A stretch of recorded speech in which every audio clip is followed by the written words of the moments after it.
and thank you for coming to tonight's presentation. The Tale of Heike, sung on Chikuzen Biwa. And here on the, let's see, if you can find a seat closer to that slide screen, that might be easier. Anyway, I'd like to use a series of slides along with live music. And this picture right here, that's actually a picture from the scroll I have in my studio in Colorado. That's my base. And this is the image of Benzaiten. That's a Japanese goddess. For short, we say Benten. So this Benten or Benzaiten always shows up with this biwa in her hand. And the predecessor of Benzaiten, or prototype of Benzaiten, that comes from India, Sarasvati, is this Hindu goddess of learning and the arts. And that's the prototype of Benten.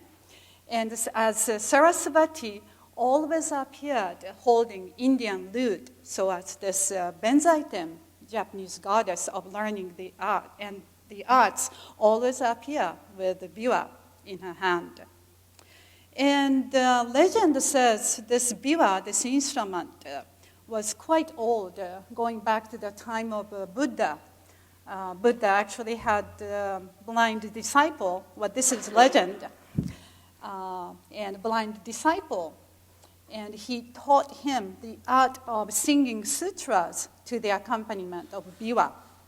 And another legend says a very famous Buddhist king in India, Ashoka, king of Ashoka, his son was blind, and he became a blind biwa player. So there are many legends surrounding biwa players from quite old time. And this biwa with Indian origin that was imported in China in about 3rd century with Buddhism. And later came to Japan after being influenced with the Central Asian model of biwa. This is the picture of Gagaku, Imperial Court Music, Gagaku Ensemble, Gagaku Orchestra. And here you can see biwa. Right here, that's biwa. And that biwa is called gaku biwa because that's the biwa used in gagaku, so it's gaku biwa. And this gaku biwa is said to be with Persian origin, so more of Central Asian influence on that biwa. And later on, I will be using this instrument as part of my story. That's called koto, K-O-T-O, koto. I just want to point out what koto is like. It's an Asian long zither, floor harp. And that gaku biwa came to Japan about 7th century or so through China. So that's gaku biwa. And most likely, like I mentioned, that's biwa with Persian origin. But again, that model of biwa is kind of open to debate. And this is most commonly accepted theory. Now, this is a Tale of Genji scroll, seen from it. And as you can see, here's a noble playing biwa. I think this particular scene, it was this is a descendant of very famous Hikaru Genji, and he was trying to get attention of this beautiful princess with the sound of biwa. And according to the story, he succeeded.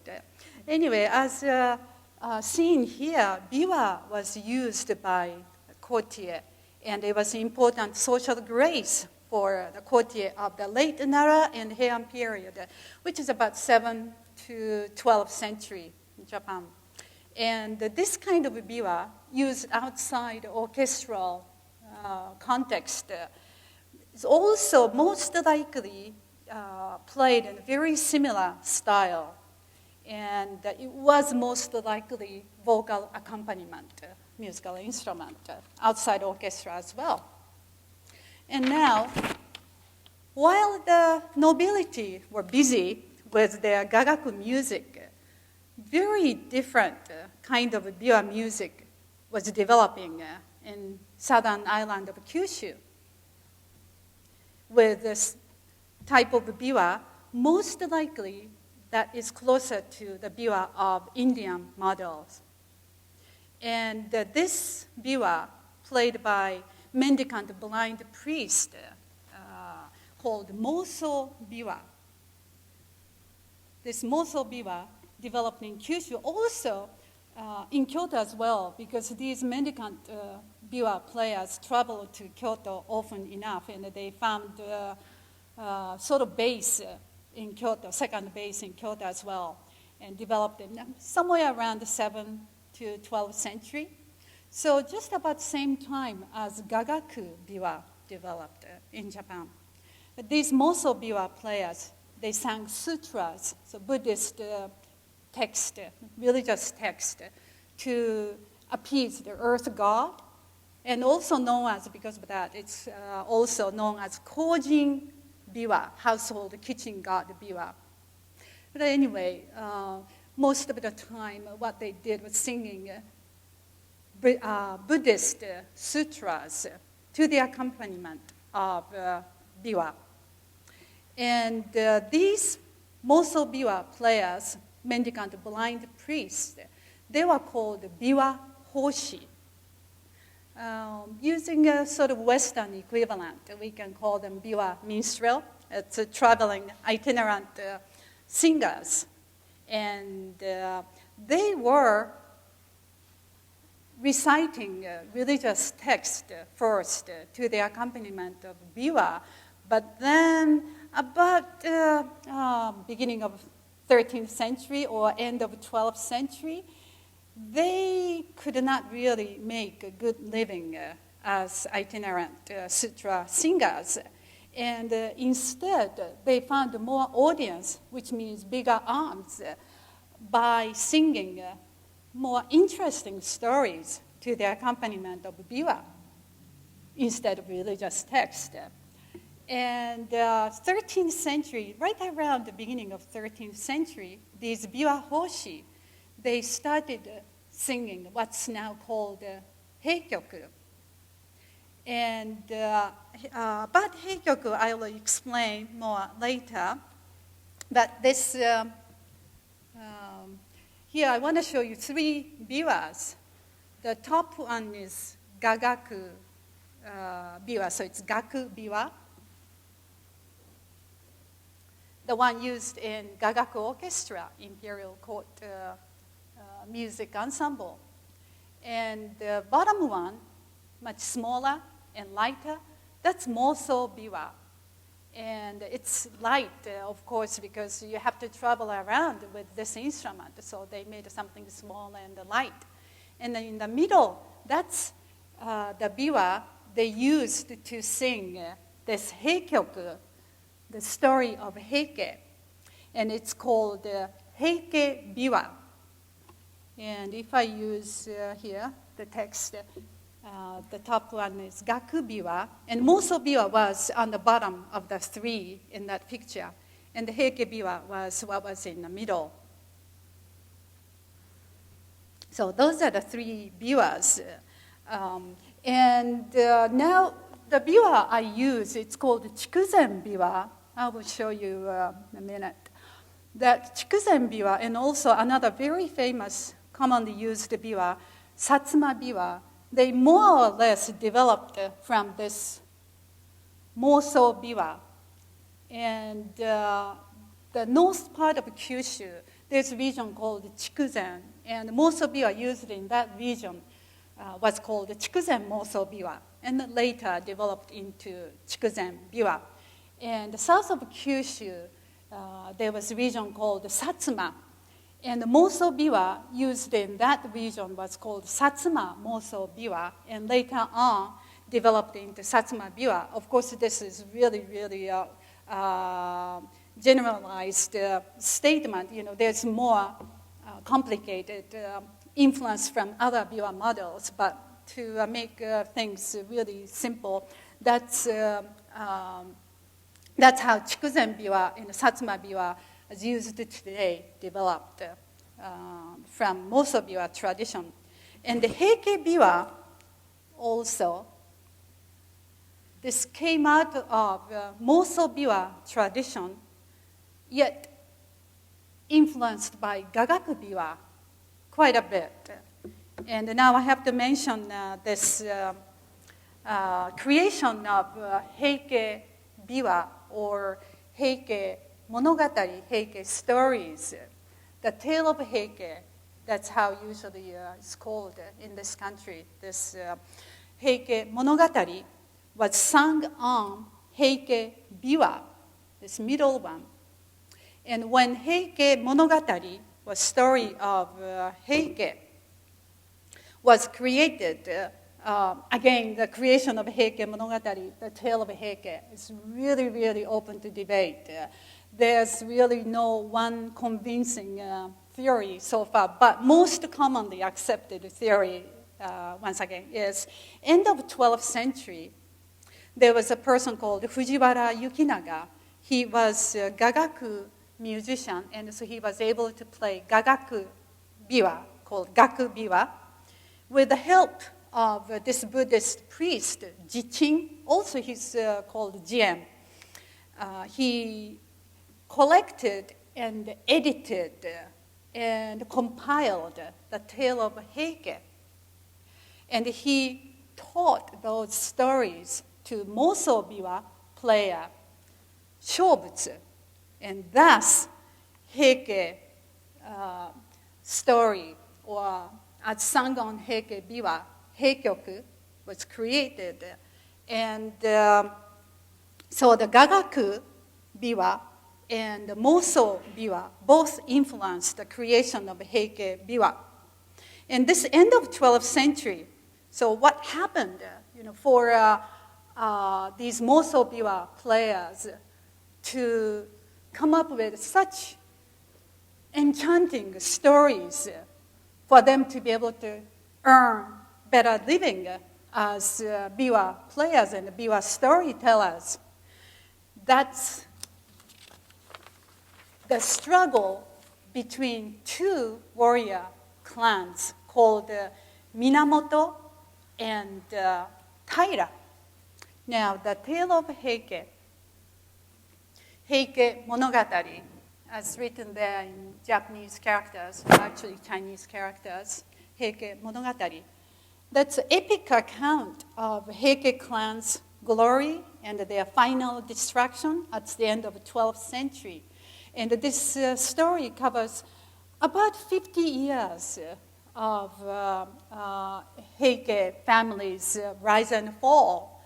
And that's a struggle between the two prestigious warrior clans, one called Minamoto. Also, another way of calling Minamoto is Genji. And Taira, another way of calling Taira is Heike. They are both ways. I know it's a bit confusing, but there are two ways to refer to their family names. And they were engaged in this Genpei War from 1180 to 1185. And ended in the total destruction of Heike clan.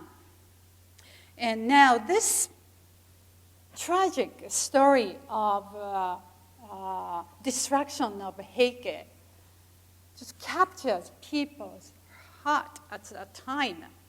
People talked about it, and the people made that into storytelling material. And thus, Tale of Heike or Heike stories were collected by this Fujiwara no Yukinaga, according to one theory, and he made it into one big story. And some scholars say first it was only 3-volume stories, and then it became 6-volume stories, and eventually 12-volume stories, really long stories. And back in time, sometimes 24-book version was also made. And the Tale of Heike, being epic in nature, you can find say corresponding literature work, such as Dante's Commedia. It was done somewhere around 1300, right? And more recently, 17th century, John Milton's Paradise Lost. But the big difference here is the Tale of Heike doesn't have one author. It's multiple authors, and most likely, a lot of just sort of word-of-mouth account of these struggles between two families and glorious days of Heike. So there's no one author at all. And also, it's based on real stories. Major part of the Tale of Heike is based on real stories. And that's the big difference from those Western epics I just mentioned. And most likely, this Tale of Heike developed as a libretto for Biwa singing, Biwa storytelling. There are versions, different versions of Tale of Heike, obviously developed as a novel for intellectuals to read. And back then, most people could not read. So libretto as a Biwa player's source of stories, that's how it spread all over Japan. And it was really welcomed with such enthusiasm by all the layers of the societies, from peasant to warriors and nobilities. Everybody loved this story, I think because of its tragic nature. And this is one example of Heike Monogatari, Tale of Heike, original writing. Well, meaning somebody wrote down what was transmitted.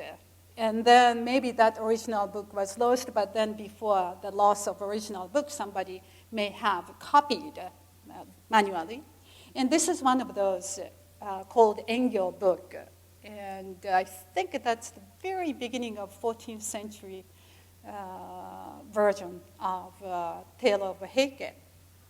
And before going further into the explanation of Tale of Heike, let me sing you this opening passage of Tale of Heike. And Japanese scholars or Japanese speakers in the audience might be able to read at least the first line of the text. So in Japan, when they teach classical Japanese literature in, middle school and high school, this level, I think it's high school, they would teach you Tale of Heike a little bit, but not whole lot. And they always teach this opening passage. So even when Japanese people say, well, yeah, I studied the Tale of Heike, but I really don't know anything about it. But then if I say, well, don't you remember? Gion shouja no kane no koe, shogyo mujou no hibiki ari. And then they say, I know that. Yes, and that's the opening passage of Gion Shouja, Book 1 of Tale of Heike. And I think you all have a translation sheet of tonight's pieces, lyrics. And if you don't need the translation, that's great. But if you need to refer to it, please do so while I sing. And the first page shows Gion Shouja. And on the left, you would have sort of a phonetic translation of Biwa song text. So it says, Gion shouja no kane no koe. And on the right is English translation. The sound of the bells at the Gion temple echoes the impermanence of all things. The color of the Sala flowers reveals the truth that the prosperous must decline, the proud do not endure. They are like a passing dream on a spring night. The mighty fall at last. They are dust before the wind. And like I said, there are many different books, versions of Tale of Heike, but this opening passage is always same. And usually this opening passage is used as attachment to longer piece, but tonight I will play just this opening passage, short piece. It's only about 3 minutes or so, but this 3 minutes long passage reveals central theme of the Tale of Heike, which is the Buddhist law of impermanence. Evanescence is the nature of life.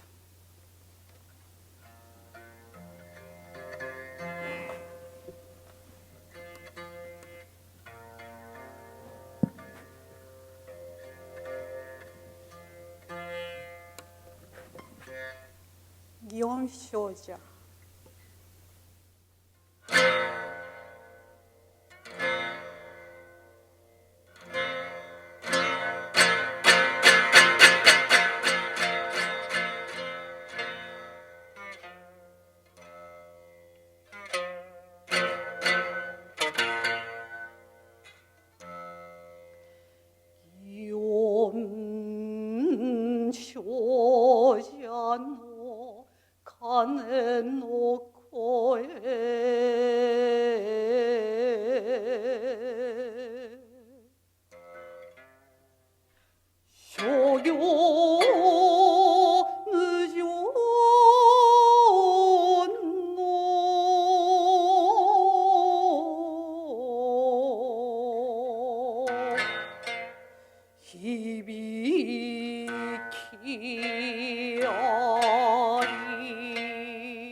was Gion Shoja.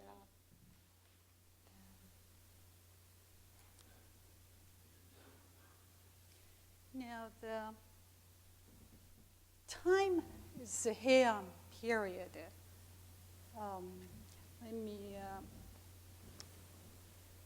go back to this and show you another scene, which I will be singing about as next piece.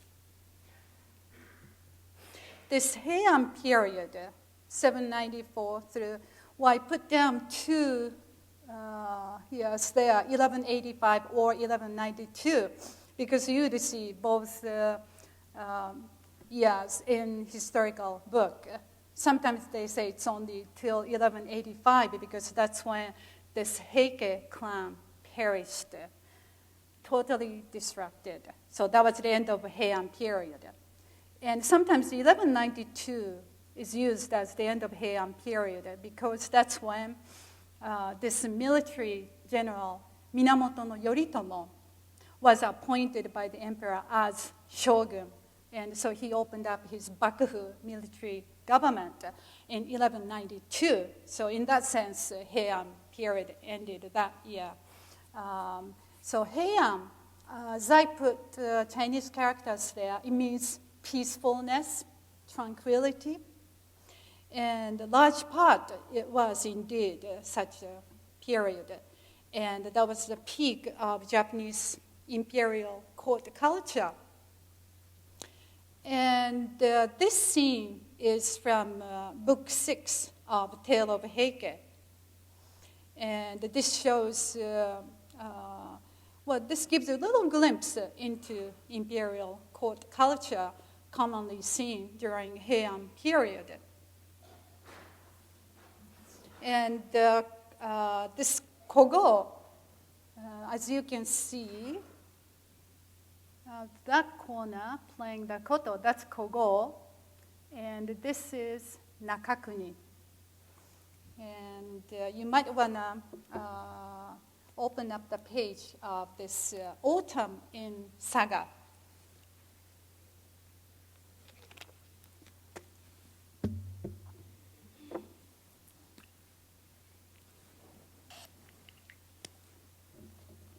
Okay, I will just move with this remote controller.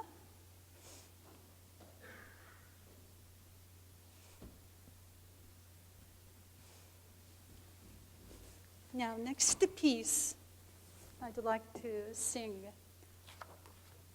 is Autumn in Saga. And this text is, as I mentioned, and the story Kogo in book 6 of the Tale of Heike. And head of Heike clan was called Kiyomori. And back then, it was commonly practiced that using your daughters as a strong currency so that she can marry into higher ranking family and used as a strong means of political marriage. And I'm not here to discuss good or bad of moral value of it at all. It's just the way it was. And Kiyomori, of course, had that idea. And he finally succeeded in arranging the long-dreamed marriage between one of his daughters and Emperor Takakura. And actually, Emperor Takakura was a child of the ex-emperor and Kiyomori's wife's half-sister. So he is already related to imperial family, but then he didn't think it was not strong enough. So he really wanted to make this intermarriage with the imperial family happen. And so Kiyomori would be able to secure the powerful and influential position as grandfather of a future emperor if this daughter of his would give birth to an heir. Yet, her chamber was not visited by the young emperor. And emperor didn't show any sign of affection towards his bride, which made Kiyomori extremely anxious. He heard that one lady in the palace was monopolizing the emperor's love at the time, and that was Lady Kogo. Kogo no Tsubone, a favorite mistress of Emperor Takakura, was renowned for her unrivaled beauty and mastery of koto playing. And she had to flee from the palace in fear of Kiyomori's plot against her. And she hid herself in Saga on the outskirts of Kyoto. The heartbroken emperor was grief-stricken. And here I will use a little excerpt from the Tale of Heike. 頃は8月10日余りのことなれば、さしもくまなき空なれども、主情は御涙に曇らせたまいて、月の光もおぼろにぞご覧ぜられける。The middle of the 8th month approached. The sky was perfectly clear, but the emperor saw the moonlight only dimly through eyes clouded with tears. When the hour grew late, he called for an attendant. Nakakuni answered from far. The emperor said, "Come close. Do you by any chance know where Kogo is staying?" "How could I know? I have no idea," answered Nakakuni. "You are right."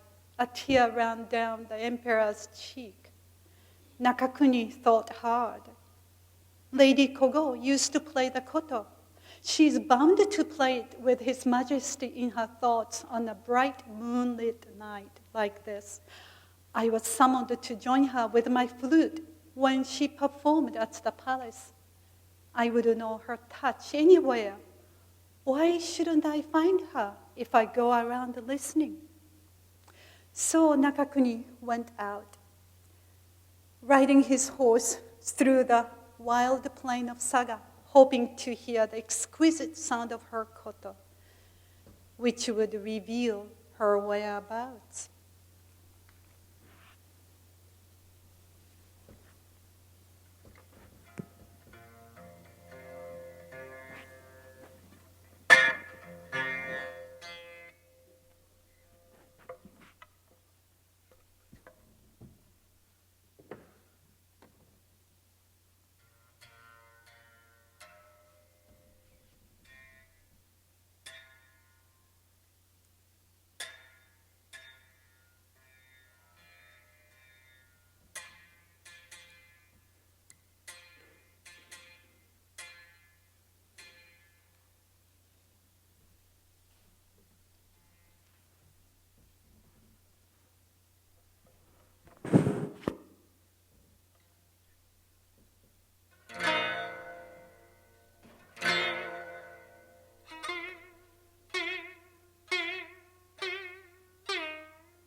でも源の中国は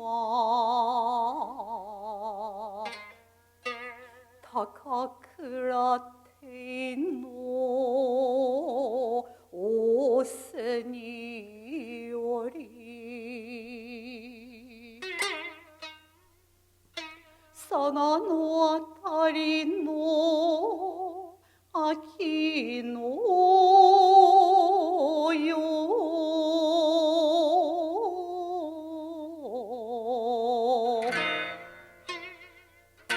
ことのネタより尋ねつつ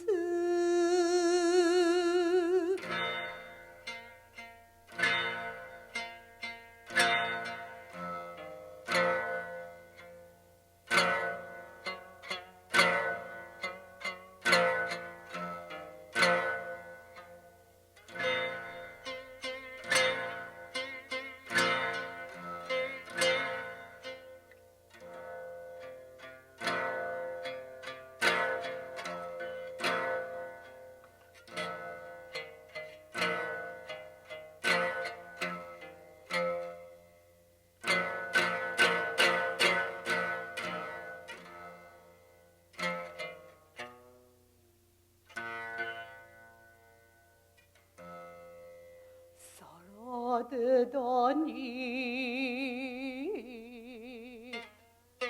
모노노 사비시사 나니 다테르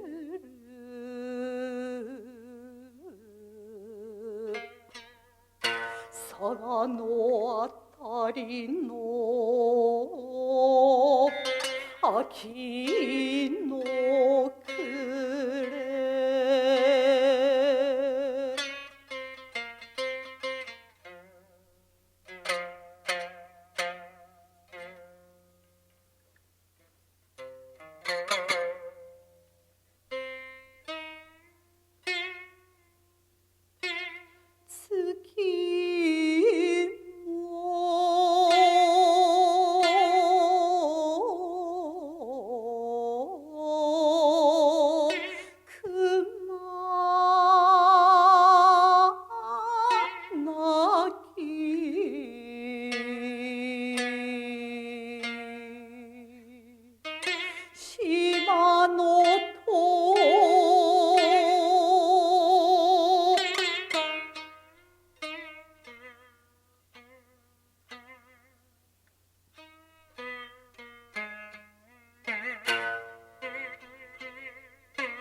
고마워 도도메테 키크 호도니 스마오 토시르키 소프렘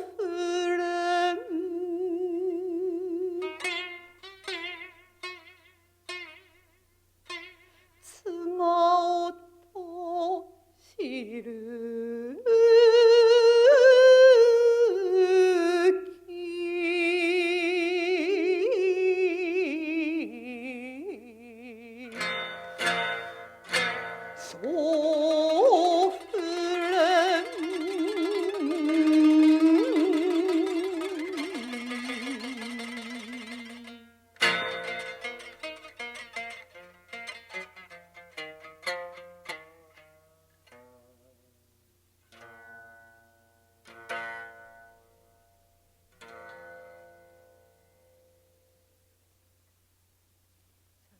Saga no Aki.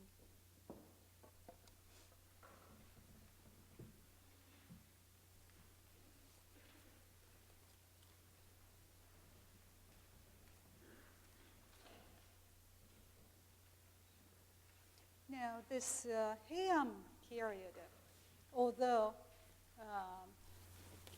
long time people enjoyed a peaceful, tranquil time as name of the period indicates. But then later Heian period, there was quite a bit of social unrest and political tensions. And so far, emperor has been the supreme court figure and the source of all social status and bureaucratic position. And the court aristocrats were preoccupied pretty much with the aristocratic life, which is annual ceremonies, amusements, and the religious observances in the capital. And they are also ceaselessly questing for preferment in bureaucracy. And while that was going on, there was frequent incursions of soldier monks. And the court aristocrats used the rural warriors to repulse incursions of soldier monks from such as Enryakuji, Kofukuji, and Todaiji temples in Kyoto, Nara area. And also rivalry between the retired emperor and the reigning emperor became just a great source of tensions. Late in 11th century, the retired emperor opened up this retired emperor's office, and it became a second center of prestige and power, with the edict issuing authority. So now a retired emperor sometimes was more powerful than reigning emperor. And sometimes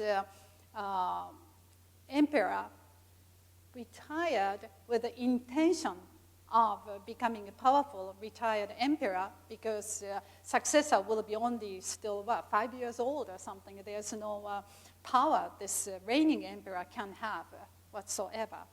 And this retired emperor, sometimes you would see, as in Goshirakawa, became retired emperor. And he was still in power. And there's this total chaos there in the political world of Kyoto back then because of that reason.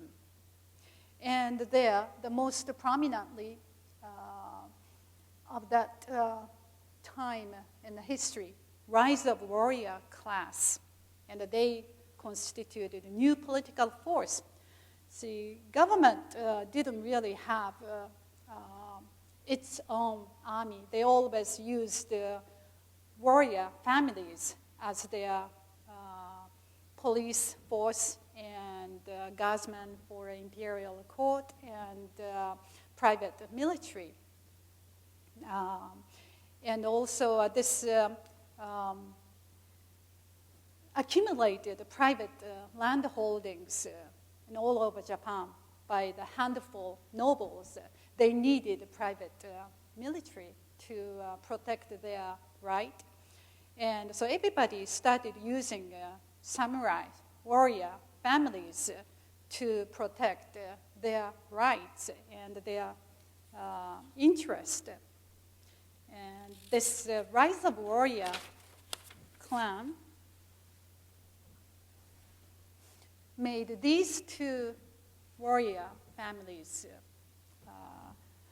quite powerful. One is Taira, also it's called Heike, and the other one is Minamoto, also called Genji.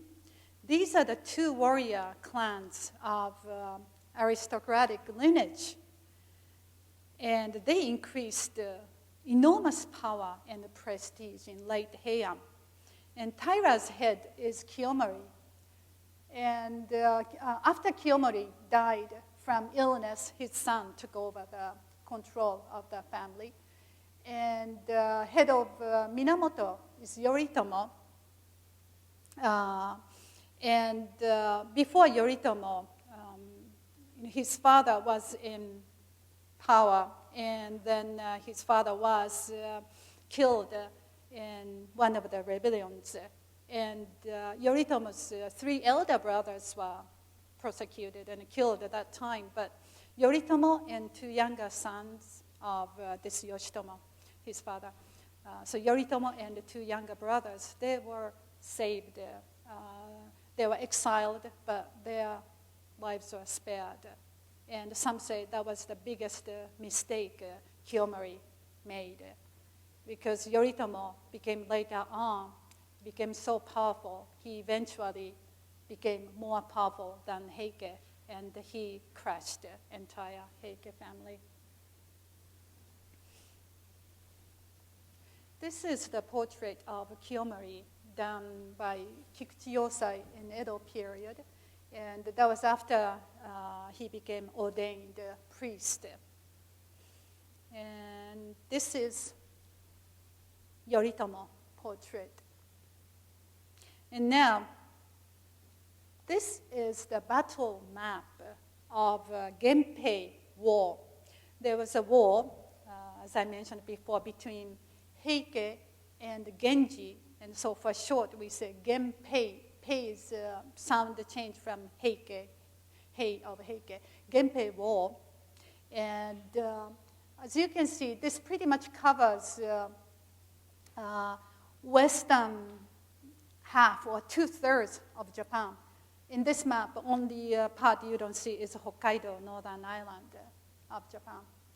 And many battles took place. And the next piece I'm going to present you is Nasu no Yoichi. Yoichi, the archer. And that story took place right here, Yashima, the tip of Shikoku Island.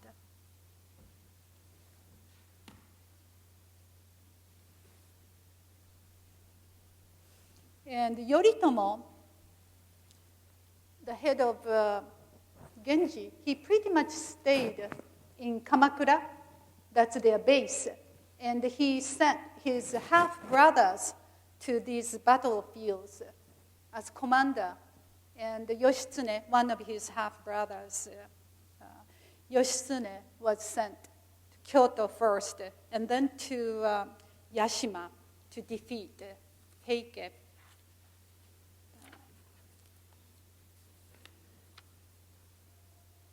And Nasu no Yoichi, again, Japanese people who haven't really studied the Tale of Heike in depth, they still know this story. It's just really, really famous story. And this is maybe the story of one of the most famous archery feats in all of Japanese history. The naval battle of Yashima took place in 1185, and according to our solar calendar, it's in March.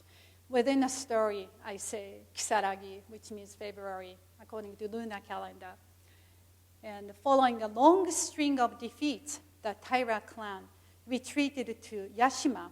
It's today's Takamatsu, just off the coast of Shikoku.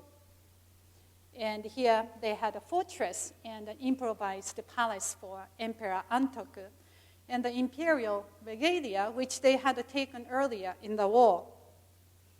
Oh, and here I have to mention this young emperor Antoku. So the chapter of Kogo was about Kiyomori's plot against Lady Kogo because he wanted his daughter, Noriko or Tokushi, to have a child with Emperor Takakura. Well, finally, he became a proud grandfather, and that baby who was born between his daughter and Emperor Takakura later became Emperor Antoku. And Kiyomori, meanwhile, 1181, he died from serious illness, and so this time, Battle of Yashima time, Heike clan, Heike military was led by one of his sons. And Antoku was still very young. In the story, it says 8 years old, but it's according to Chinese way of counting people's age. And Chinese way, which means when you are born, you are already in mother's womb, close to 1 year, so you are 1 year old already. So when they say this emperor was 8 years old, in Western way of counting, he actually was only 7 years old. And this Minamoto no Yoshitsune, setting out from Kyoto, found his way to Shikoku with a small force. The Taira were expecting a naval attack, but Yoshitsune lit bonfires essentially in the rear of Taira's fortress, fooling the Taira into believing that a large force was approaching on land. They abandoned the fortress and the palace and took to their ships. Now, this is again an excerpt from the story. Night was falling, and both sides withdrew. It is impossible to settle things today, they said. Then a small boat rowed shoreward from the offing. It swung around the broadside. When it reached a point about 300 feet from the beach, there emerged from the cabin an elegant, beautiful lady. She produced a pole surmounted by a red fan with a golden sun design, wedged it between the prow and the planking. Thus, Heike dared the Genji to knock it off. There was a strong north wind, and the waves were running high at the shore. The fan on its pole fluttered unsteadily as the drifting boat swung up and down. Yoichi Munetaka closed his eyes in silent prayer. Great Bodhisattva Hachiman, vouchsafe that I may hit the center of that fan. He was barely 20 at the time, but he was chosen by the commander, Yoshitsune, and he couldn't say no to it. And the alternative was death by his own hand. And Yoichi Munetaka took out his humming bulb arrow, fitted it, drew his bow to the full, and sent the arrow whizzing on its way. Either he hit the target or not. You have to listen to the Biwa storytelling.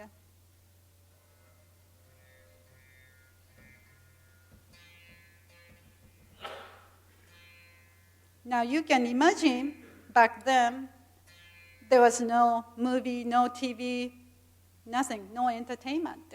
So when those Biwa hoshis, come to town square, of course all the villagers would gather and enjoying this storytelling. And of course, Tale of Heike was so well known to a lot of people, they had basic knowledge about what they are going to hear.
朝抜きに平家を背きて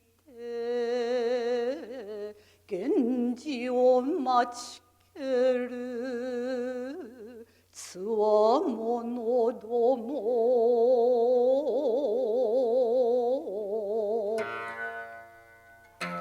かしこの峰ここのほらより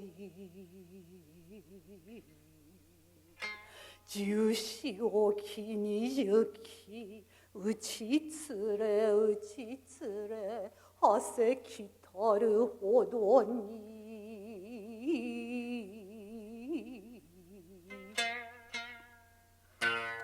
호감 호도なく300よきになりたまいぬ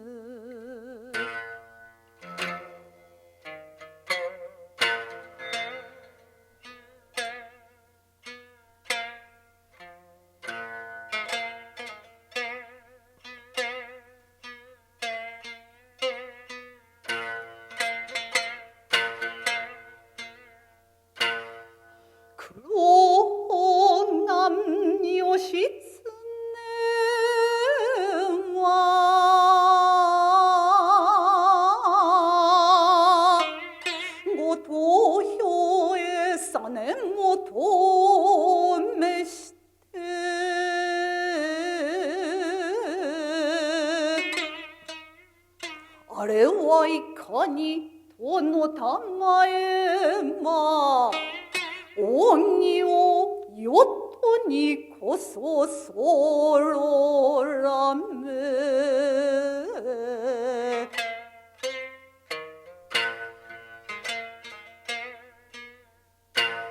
さりながら鬼を倍させらる病もやそろらんともしければ拝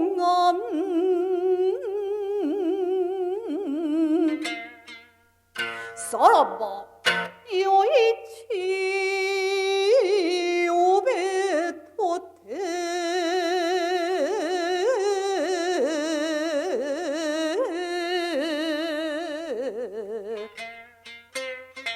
召されけり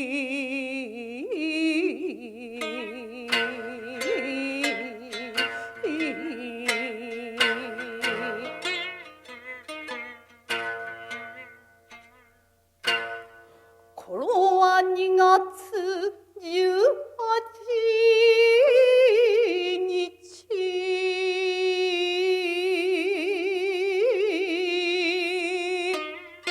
鳥の国ばかりの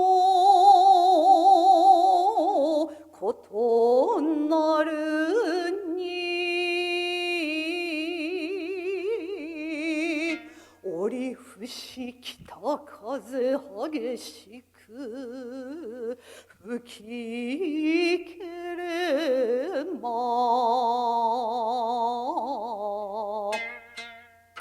急う津波も高かりけり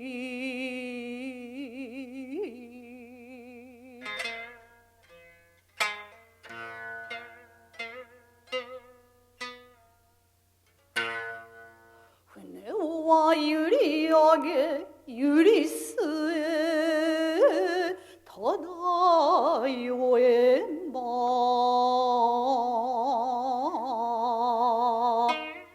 鬼も串に定まらず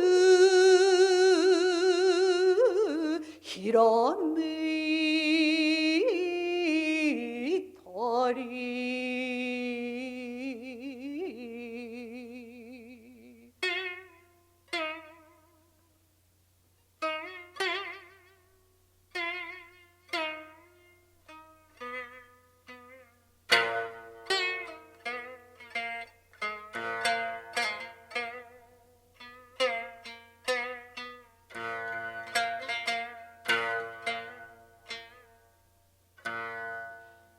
よいち胸高目を塞いで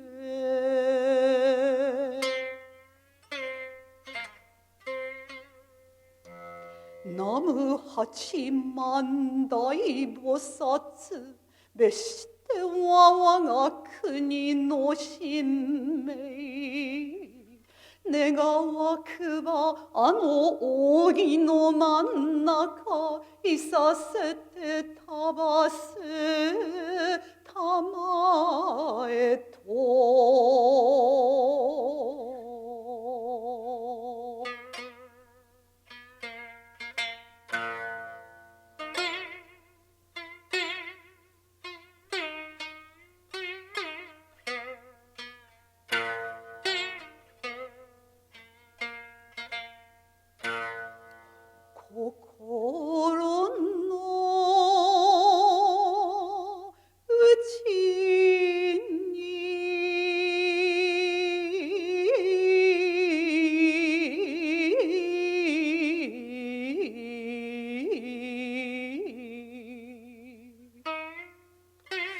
静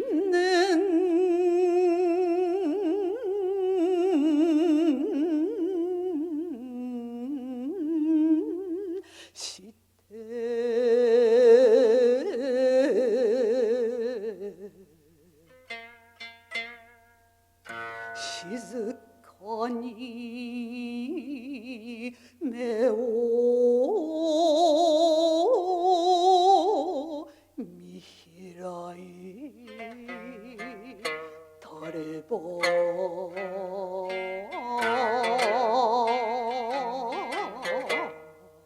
風も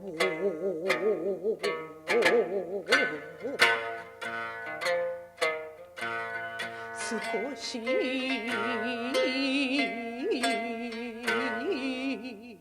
吹き弱って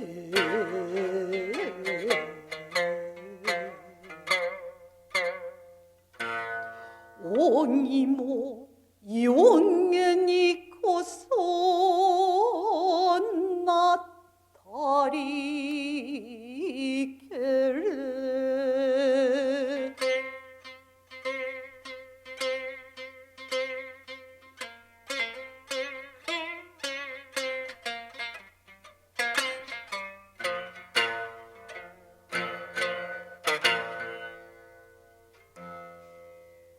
よいちかぶらやとって打ちつがい奥引いてひょっと放つ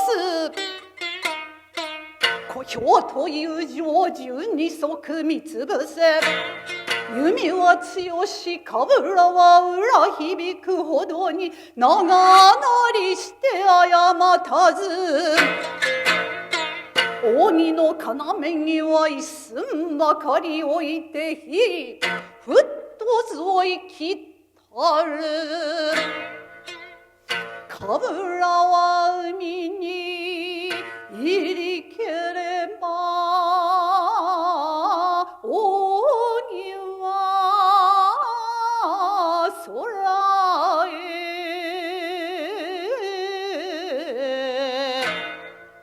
上がり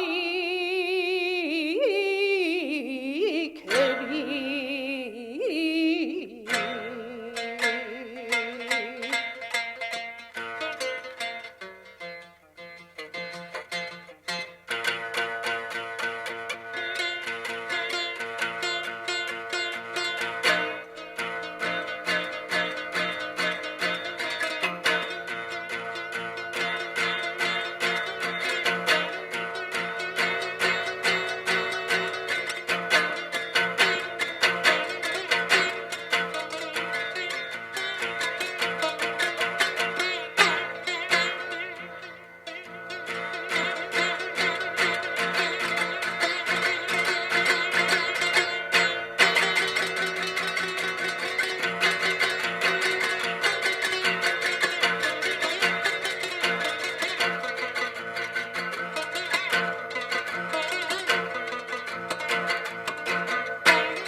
春風に一もみ二もみもまれて海へさっと落ちたりける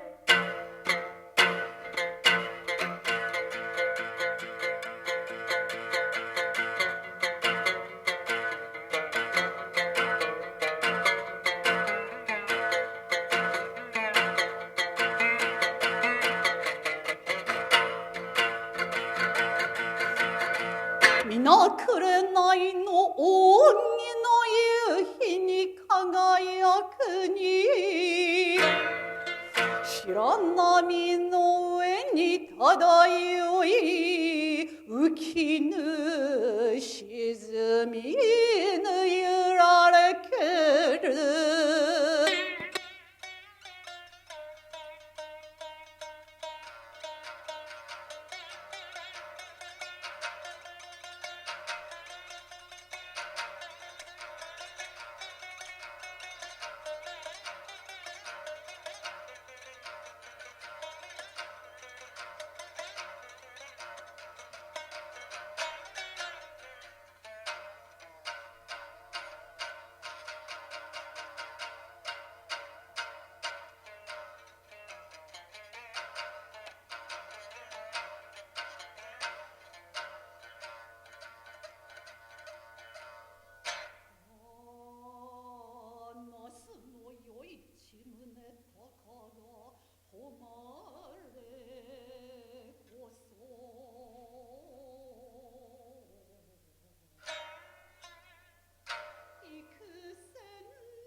battle at Yashima.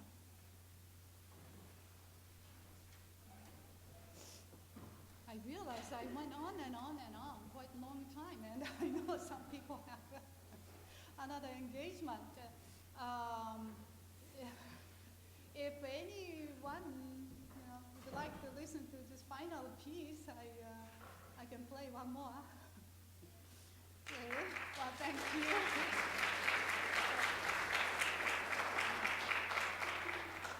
So that's the seashore battle scene of Genpei War. Red flags are Heike and the white flags are Genji. See, so I was told that this might use battery. Yes, that's right. I never thought I had to do this on the stage. Really.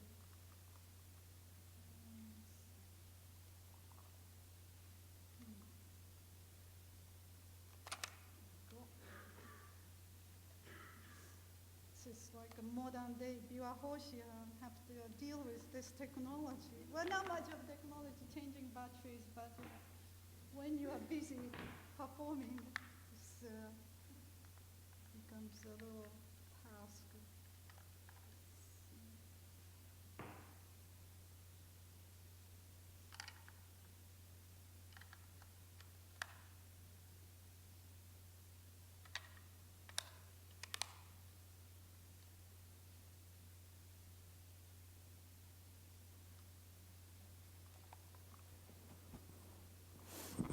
So Dan-no-ura, that's the final battle between Genji and the Heike, and that's when Heike was totally, completely defeated, and they perished into the sea.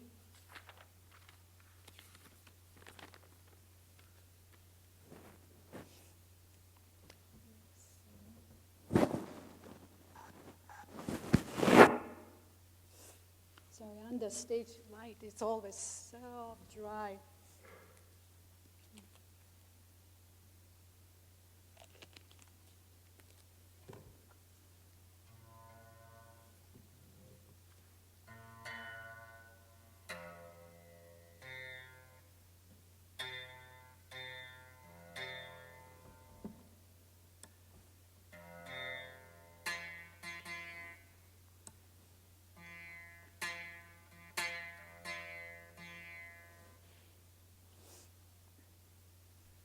This is from chapter 11, or book 11, Drowning of Young Emperor.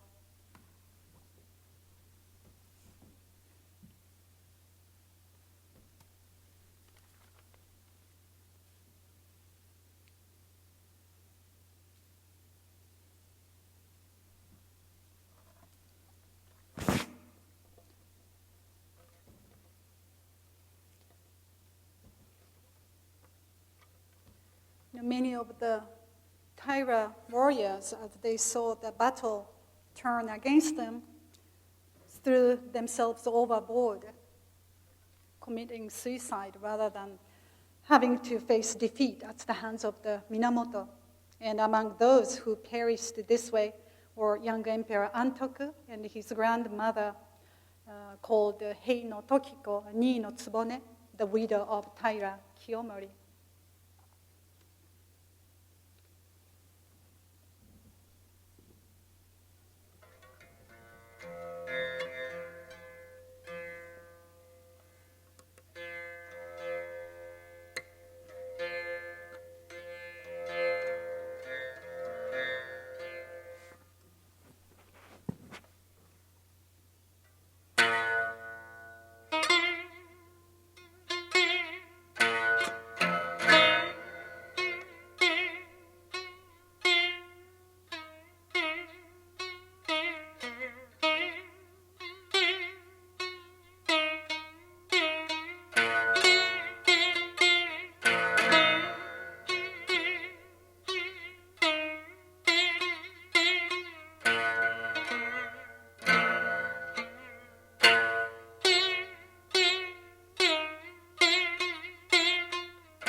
ヤシマの戦に打ち破れ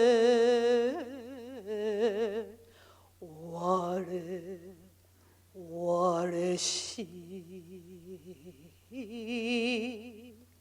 平家の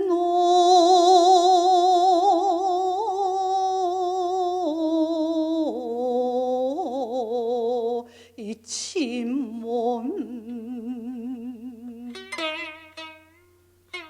船地重ねて西国は長門段の裏にぞ落ちにけり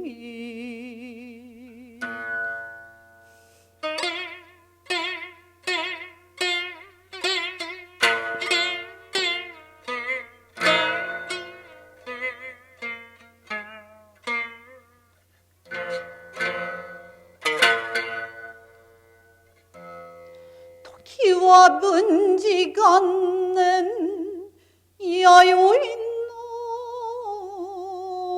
頃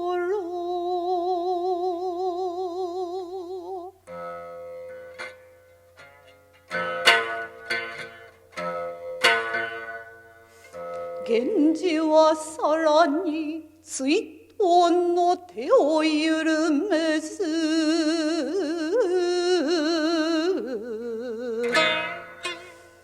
船を仕立てて攻めければ海上たぎる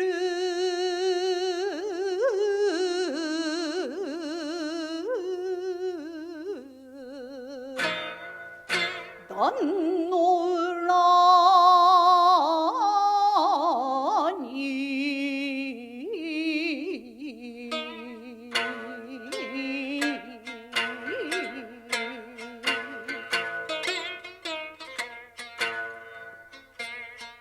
波を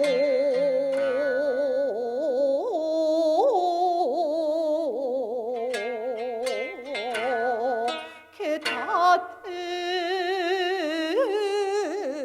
て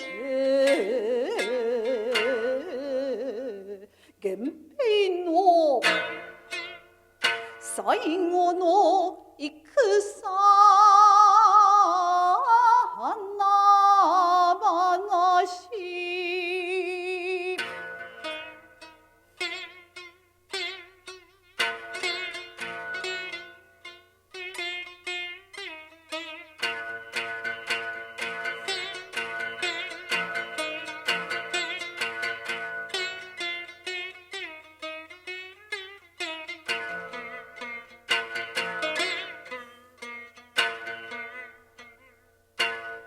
ここに平家の総帥心中納言友森京は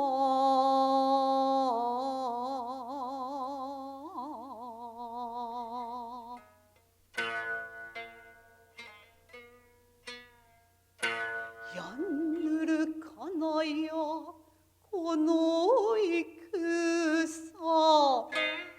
ここにて平一門が滅ぶとも無念なれども専門なしと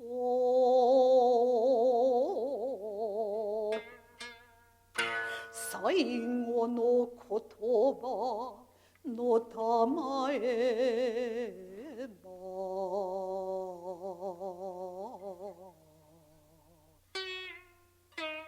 平の時か二の局はかねてより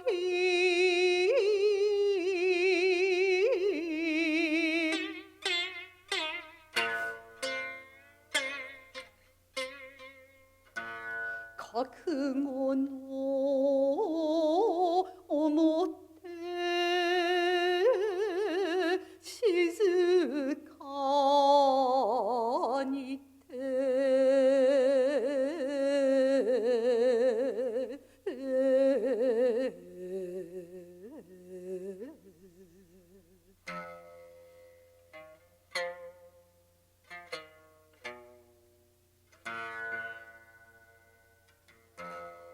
幼き主情安徳帝よ左片手に抱き参らせいでや君の御友つかまつらんと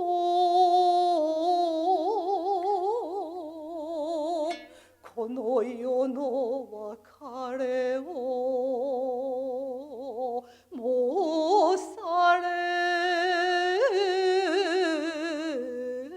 たり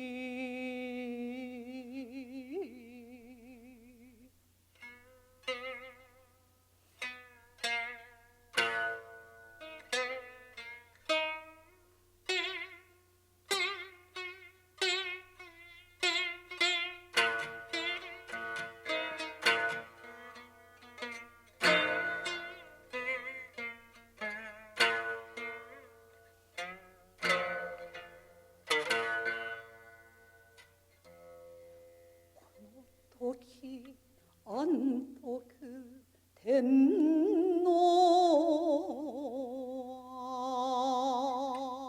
は幼き心に不信を抱かれ甘よ我を梅津方へ連れゆかんとするぞと問い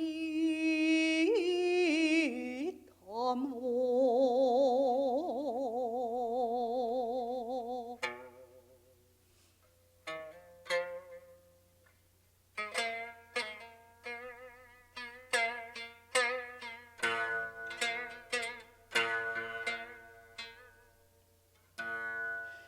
二のつぼねは龍眼を拝し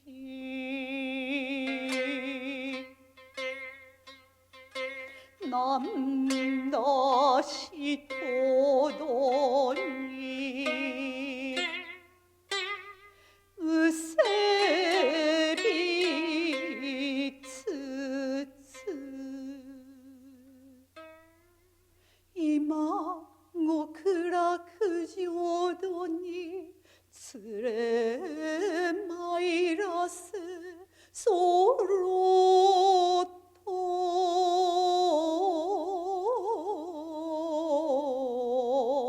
泣く泣く申し上げければ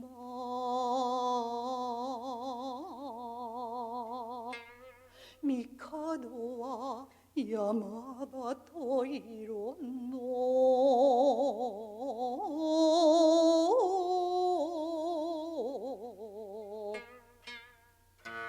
温存に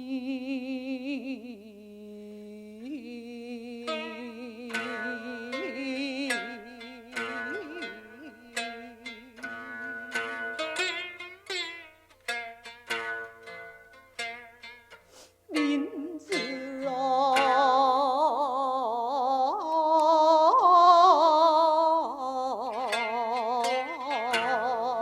神を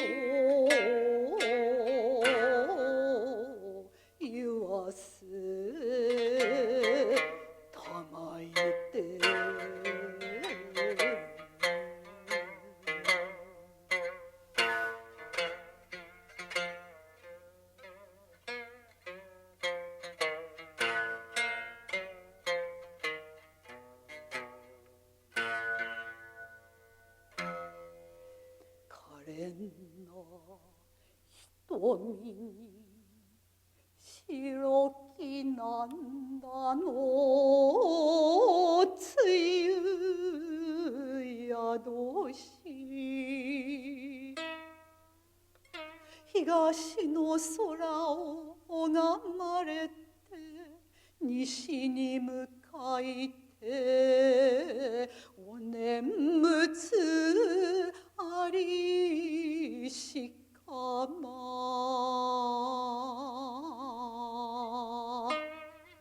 時遅れては鳥のつぼね波の下にも都のありてそろぞと鳩をめがけて船べりより主情もろとも見踊らせ千尋の底へ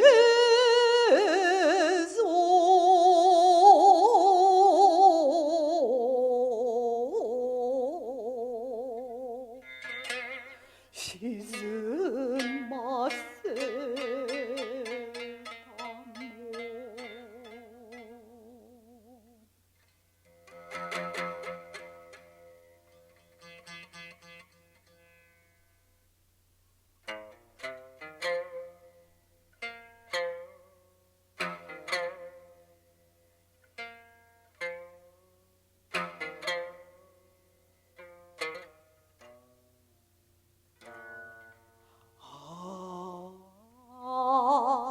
悲しきかな無情の春の風恩に溶けなき玉体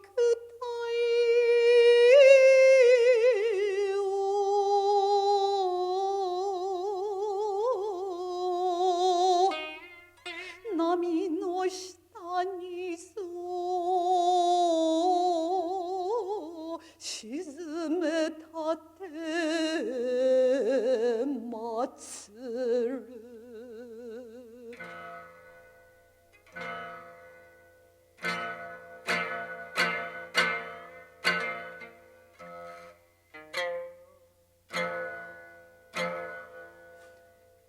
魔少々の風あわれ